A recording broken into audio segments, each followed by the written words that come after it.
kembali akan memberikan materi bahasa Indonesia pada jam pelajaran bahasa Indonesia sistem online hari ini. Walaupun belajarnya dari jarak jauh atau belajar dari rumah, kalian juga tetap harus semangat ya dan tetap fokus dalam pembelajaran kita hari ini. Sebelum kita mulai belajar, kita bersama-sama berdoa terlebih dahulu. Berdoa dimulai.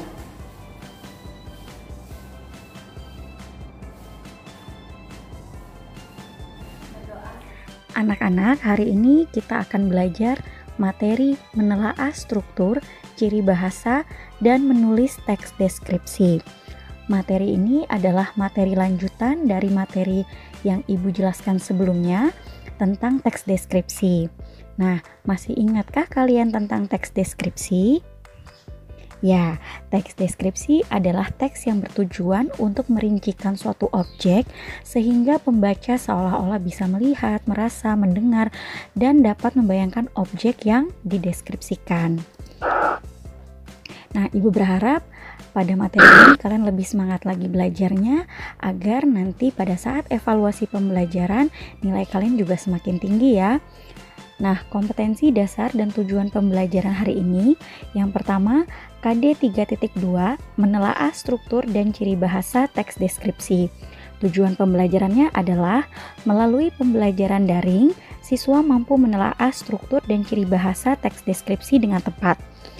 Selanjutnya, KD 4.2 yaitu menyajikan data, gagasan, kesan dalam bentuk teks deskripsi tentang objek secara tertulis dan lisan dengan memerhatikan struktur kebahasaan baik secara lisan dan tulisan. Adapun tujuan pembelajarannya, melalui pembelajaran daring, siswa mampu menyajikan data, gagasan, kesan dalam bentuk teks deskripsi tentang objek secara tulis dan lisan dengan memperhatikan struktur kebahasaan baik secara lisan dan tulisan. Struktur teks deskripsi. Setiap karangan atau setiap teks tentunya mempunyai struktur atau susunan. Struktur teks deskripsi yang pertama adalah identifikasi atau gambaran umum. Nah, di bagian identifikasi berisi nama objek yang dideskripsikan, lokasi sejarah lahirnya, makna nama, pernyataan umum tentang objek. Jadi intinya di identifikasi ini adalah gambaran umum tentang objek yang akan dideskripsikan. Yang kedua adalah deskripsi bagian. Deskripsi bagian ini berisi perincian bagian objek berdasarkan tanggapan subjektif penulis. Jadi, deskripsi bagian ini adalah perincian dari gambaran umum objek yang telah disebutkan pada paragraf sebelumnya. Nah, dalam teks deskripsi, perincian dapat berisi apa saja yang dilihat, didengar, ya, dirasa oleh penulis terhadap objek yang dideskripsikan. Nah, pada bagian penutup itu biasanya berisi kesan umum penulis terhadap objek yang dideskripsikan. Jadi, struktur teks deskripsi terdiri dari identifikasi atau gambaran umum, deskripsi bagian, dan penutup. Ya, ada 3 ya struktur teks deskripsi. Yang pertama, identifikasi atau gambaran umum, yang kedua deskripsi bagian, dan yang ketiga adalah penutup. Tidak lupa dalam sebuah teks deskripsi harus juga dilengkapi dengan judul ya. Selanjutnya adalah ciri bahasa teks deskripsi. Ciri bahasa itu sama dengan unsur kebahasaan atau aspek kebahasaan ya dalam teks deskripsi. Yang pertama, teks deskripsi memuat kalimat perincian. Nah, kalimat perincian adalah kalimat yang merincikan suatu objek secara detail. Contoh, gajah merupakan hewan mamalia yang besar, berbelalai panjang, dan memiliki sepasang gading. Nah, mengapa disebut dengan kalimat perincian? Karena di sini kalimatnya sangat lengkap ya, merincikan gajah itu binatang yang seperti apa sih? Oh, ternyata hewan yang mamalia dan besar. Belalainya panjang, kemudian memiliki sepasang gading. Nah, itu adalah kalimat perincian. Yang kedua, dalam teks deskripsi terdapat sinonim atau kata yang bermakna sama. Contoh, kata indah memiliki makna yang sama dengan elok. Kata besar memiliki makna yang sama dengan agung, tapi tergantung dari struktur dengan konteks teksnya ya. Nah, untuk sinonim atau kata yang bermakna sama ini tentunya kalian sudah pernah belajar waktu kalian SD. Jadi Ibu rasa kalian sudah cukup paham ya tentang sinonim. Yang ketiga adalah kata sifat. Kata sifat adalah kata yang menggambarkan suatu sifat atau keadaan. Nah, kata sifat ini bisa berupa warna, keadaan, karakter, wujud benda, ya. Contohnya, indah, eksotis, mempesona, cantik, manis, tinggi, lebar, kuat, besar. Itu semua adalah contoh kata sifat, ya. Jadi, semua warna, semua keadaan, semua bentuk, semua wujud itu adalah kata sifat. Semua rasa juga kata sifat. Selanjutnya adalah majas atau gaya bahasa. Nah, majas atau gaya bahasa merupakan bahasa yang digunakan untuk memperoleh efek-efek tertentu untuk menyampaikan pikiran atau perasaan. Contoh, alisnya bagaikan semut beriring, wajahnya bagaikan bulan purnama. Nah, maksudnya wajahnya bagaikan bulan purnama ini mungkin saja penulis ingin menggambarkan wajah seseorang itu cantik. Nah, cantiknya itu bagaikan apa? Oh, bulan purnama. Seperti itu ya. Jadi kata-kata yang memiliki efek-efek tertentu untuk menyampaikan sesuatu. Yang kelima yaitu kata kerja, ya. Kata kerja adalah kata yang menunjukkan aksi, perbuatan atau kegiatan. Contohnya makan, memiliki, berlibur. Jadi kalau dalam struktur kalimat, kata kerja itu adalah predikat. Misalnya, kakak bermain sepeda, maka kata kerjanya atau kegiatannya adalah bermain. Seperti itu ya. Nah, sekarang mari berlatih menelaah struktur teks deskripsi. Nah, anak-anak silakan kalian lihat teks deskripsi ini ya, terdiri dari 3 paragraf. Teks ini berjudul Ayah Panutanku. Perhatikan pada penulisan judul, ini menggunakan huruf kapital di awal kata. Ya. Tadi kita sudah belajar bahwa struktur teks deskripsi terdiri dari 3 bagian, yaitu identifikasi atau gambaran umum, deskripsi bagian, dan penutup. Nah, tidak lupa di bagian awalnya adalah judul. Kita lihat di paragraf pertama, strukturnya adalah identifikasi atau gambaran umum objek. Kita lihat di paragraf pertama, kalian bisa baca.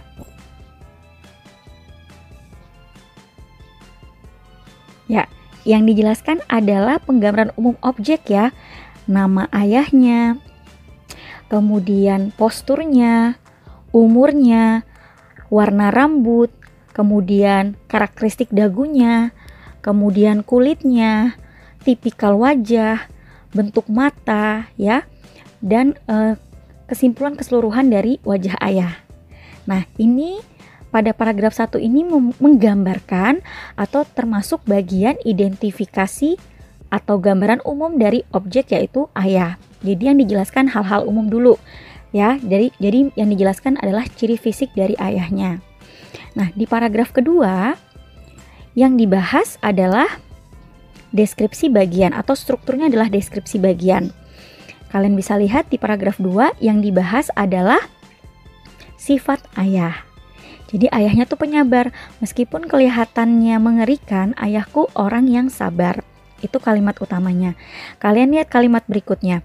Wajahnya teduh dan selalu tersenyum menghadapi masalah apapun. Nah, kalimat kedua ini adalah kalimat perincian. Di kalimat pertamanya menjelaskan bahwa ayahnya itu orang yang sabar. Nah, apa buktinya bahwa ayahnya adalah orang yang sabar? Lihat kalimat berikutnya. Wajahnya teduh dan selalu tersenyum menghadapi masalah apapun. Kemudian kalimat ketiga. Ya, ayahku adalah orang yang paling sabar.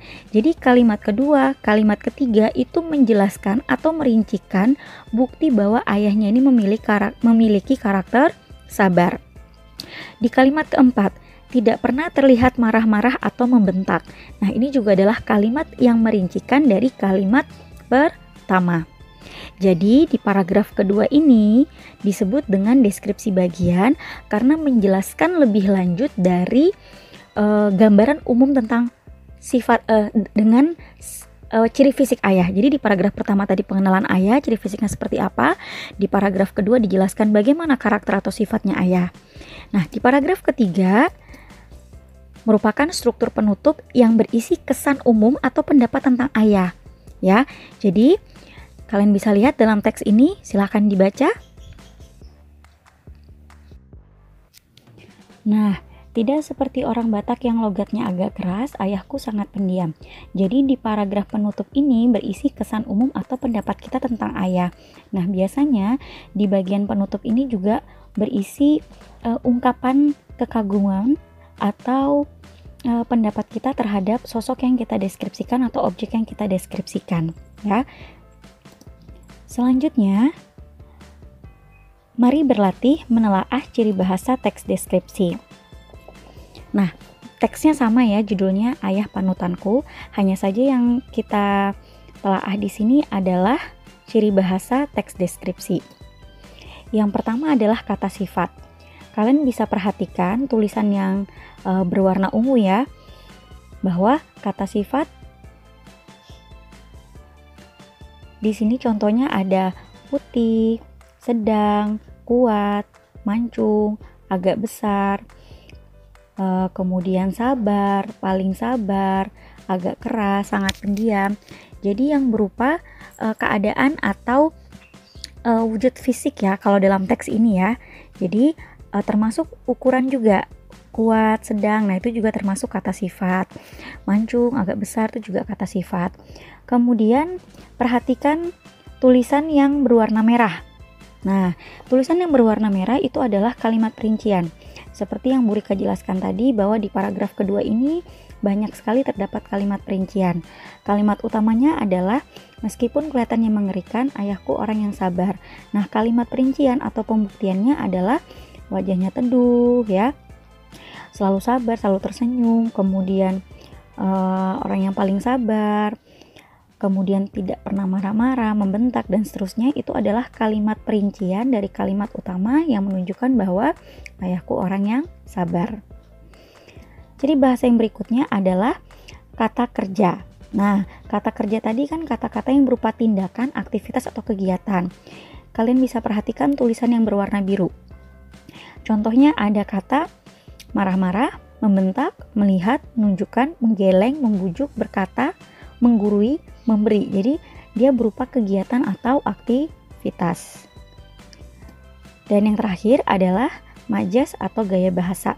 Kalian bisa lihat tulisan yang berwarna hijau ya. Contoh, beliau yang irit kata lebih suka memberi contoh langsung kepada anaknya tanpa perlu menggurui. Di sini ada majas pada kata irit kata. Irit kata tersebut maksudnya adalah tidak banyak berbicara atau hanya berbicara yang penting saja. Nah, di sini menggunakan gaya bahasa ya atau majas, kalimatnya diganti bukan tidak banyak berbicara tapi irit kata. Kemudian ada majas yang berikutnya yaitu bagai air yang mengalir tenang tetapi sangat dalam. Nah, ini juga majas yang artinya walaupun ayahnya terlihat tenang ya, tetapi memiliki sifat yang dapat memberikan teladan ya. Nah, selanjutnya Bu Rika juga akan mengajarkan kalian tentang bagaimana caranya menulis teks deskripsi. Ada beberapa langkah-langkah dalam menulis teks deskripsi. Yang pertama, kalian harus tentukan dulu objek atau tema yang akan dideskripsikan. Apakah apakah objeknya adalah manusia, tumbuhan, binatang, dan seterusnya. Kemudian tentukan tujuan penulisan teksnya, kemudian tentukan aspek yang akan dideskripsikan, seperti tadi contohnya objeknya manusia yaitu ayah. Aspek yang dideskripsikan kalian bisa tentukan dulu ya, mulai dari nama, kemudian ciri fisiknya, sifat-sifatnya, kemudian yang terakhir adalah kesimpulannya. Nah, setelah kalian tentukan aspek-aspeknya, lalu kumpulkan data dengan mengamati objek. Jadi jika kalian akan mendeskripsikan objek, kalian tentu harus melihat dulu atau harus mengamati dulu objek yang akan kalian ceritakan atau deskripsikan, lalu kalian menyusun kerangka karangan dan kembangkan kerangka tersebut menjadi karangan deskripsi. Seperti itu ya langkah-langkahnya ya. Nah, untuk menambah wawasan, kalian dapat mempelajari materi struktur, ciri bahasa, dan contoh-contoh teks deskripsi di buku paket bahasa Indonesia halaman 3 sampai dengan halaman 27. Jadi, kalian bisa mengulang-ulang pembelajarannya baik yang dari video Bu Rika ini maupun yang ada di buku paket ya. Nah, demikian anak-anak pembelajaran pada hari ini ya. Sampai jumpa di pertemuan berikutnya ya. Kalian bisa mengecek tugas berikutnya di Google Classroom Bahasa Indonesia Bu Rika. Demikian